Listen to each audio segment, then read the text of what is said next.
افغانستان کرکټ ټیم فاست بولر نوین الحق د ورلد کپ نه مخکې دغه خپل اعلان کړی دی چې زه به ورلد کپ نه وروسته ورلد کپ به لوبم او د ورلد کپ نه وروسته بیا زه خپل ریټایرمنټ اخلم د او ډي آی کرکټ نه د ون ډے کرکټ نه کوم چې 50 اوورز لوبې دي د هغې نه نوین الحق ریټایرمنټ واغوستو. دوستانو ډېرې وجې کېدای شي چې نوین الحق چې څومره موږ معلومات را پیدا کړل څومره موږ معلومات را حاصل کړل نوین الحق چې موږ تاسو وګورو د دې مخکې کریبین لیګ کې میجر لیګ کې داسې نور لیګونه چې هلته ونه لوبېدو هغه ټپی شوی او زخمي شوی او د هغې په دغه خپه کې څه مشکل راغلی او هغه لاړو بیا لندن ته هلته اپریشن هم وکړو. نو نوین الحق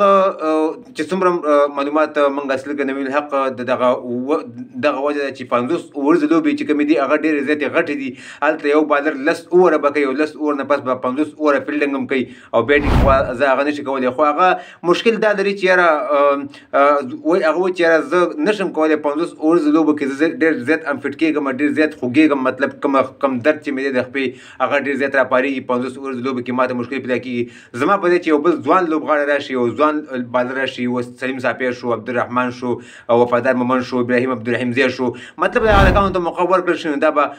د افغانستان دپاره یو ډېره ښه ثابته شي چې زه په مطلب داسې همیسن هم که تاسو مخکې وګورئ همیسن په دغه خپه کې درد و ډېر زیات وخت نه درد و میچ کې بیا واغستو خو وروسته به هغه بیا 2-3 اووره وکړل نور بالینګ بیا نشو کولی. نو همداسې که موږ تاسو وګورو نو الحق هم همداسې دی 50 اوورز لوبو کې 2-3 اووره څلور اوورو کې بیا هغه هم فټه شي دغه خپې خوږېږي د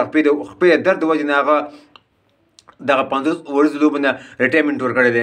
دغه 32 ورلد کپ نړیوال جام کم چې په انډیا کې کېږي دغه به نوین الحق ولوبوي او د هغې نه وروسته بیا نوین الحق 50 اوورز لوبو ته دوام ورکړو او هغه د هغې سره مخه وکړله. په ټي20 میچونو کې به د افغانستان دپاره لوبېږي لیګونه دي 100 اوورز میچونه لیګونه خو ټول 100 اوورز دي هغه کې به نوین الحق لوبېږي ځکه چې هغه کې 4 اووره یو بالر کوي 4 اووره کولی شي مشکل ورته ډېر زیات نه پیدا کېږي. هم ښه خبره ده چې یو بالر لوبه نشي کولی په 50 اوورز لوبو کې لوبه نشي کولی او هغه هسې ځای خرابوي د بل بالر ځای خرابوي د هغې په وجه باندې چې هغه ریټایرمنټ واخلي ولرې شي او بل بالر ته موقع ورکړي او بل نوی بالر راشي او هغه د خپل استعداد دلته ښکاره کړي نو دا ډېره ښه خبره ده. نو تاسو هم راسره خپله رایه ضرور په کمنټ کې شریک کړئ چې نوین الحق دغه فیصله ښه کړې ده که ښه نه ده کړې زموږ هغه ویډیو لایک هم کوئ او د نور ملګرو سره ضرور شریک کړئ چې نوین الحق